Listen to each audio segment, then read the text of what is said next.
Yep, we're still talking about M.A.S.K. So, we talked about in the G.I. Joe Fang video that it was pretty common back in the day for 80s toy companies to favor the good guys over the bad guys, which is to say there'd be a lot more vehicles and playsets dedicated to our heroes. And hey, look, I get it. I am in favor of the heroes. I'm just biased towards the bad guys because they look cooler. It's just a fact. Oh, they look cooler most of the time. It's not a hard and fast rule. Anyway, the M.A.S.K team had Boulder Hill, a big playset and launch base for the M.A.S.K vehicles. And the Venom team had Jack and shit, and Jack left town. Well, I guess that's not entirely fair. They didn't have a base, but they did have a mobile command center.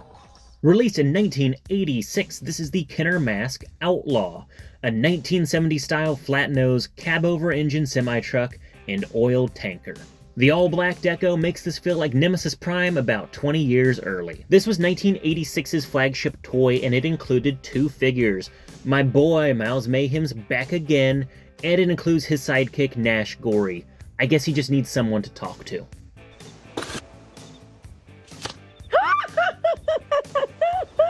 You got the dud! Hey! He looks just like you, Poindexter! Starting with Nash, this is where the paint, or lack thereof, starts failing the figures.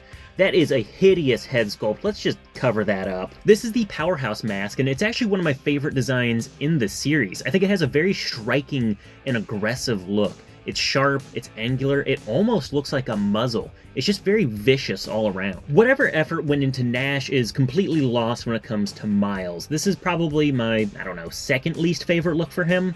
He trades in the suit for some khakis and a purple jumper, and then his mask is just one of the most uninspired in the series. It's just an unfinished cube of techno detail, and it is the Python mask, which has no snake theming to it, and it's supposed to whip out tentacles, which really makes it feel a lot more like the Ripper mask that we saw in the Venom's Revenge set.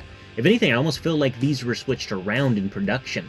This should have been the mask that the Outlaw version of Miles came with, and the other one should have been the flight helmet for the goofy little jetpack toy.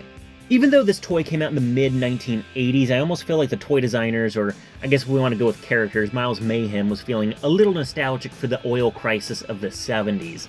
This thing is very 70s. It is a flat-nosed cab-over-engine truck, the same style we would see in Convoy, with these orange and earth-toned stripes that look like they're out of a mid-70s kitchen. Honestly, it feels a little bit more at home with the C.B. McCall toys, if anything. Now, it is supposed to be an oil tanker, and it has snake oil on the side, and because of that, it does make me want to call it the Oiler rather than the Outlaw, but that's just more of how my brain's working than anything else. It's not the fault of the toy. I like the snake oil theming and decal on there, and they actually reused it for the Pit Stop Catapult later on in the series. Even though this is the flagship toy of '86, its biggest point of comparison is not Boulder Hill, but the Rhino. While they're both rigs, the Outlaw is distinct by having a trailer attached to it, whereas the Rhino is just the cab portion.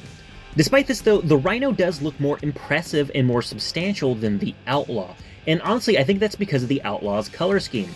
Black is slimming after all, and there's not a lot of accents to spruce it up. But if there wasn't more to this truck than meets the eye, this really would be C.B. McCall, not M.A.S.K.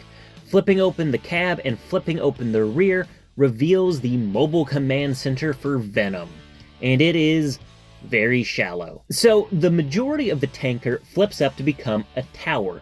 You have to attach some satellite arrays, and the interior is stickered with some reel-to-reel computers and some workstations so that Vanessa and Miles can get some paperwork done.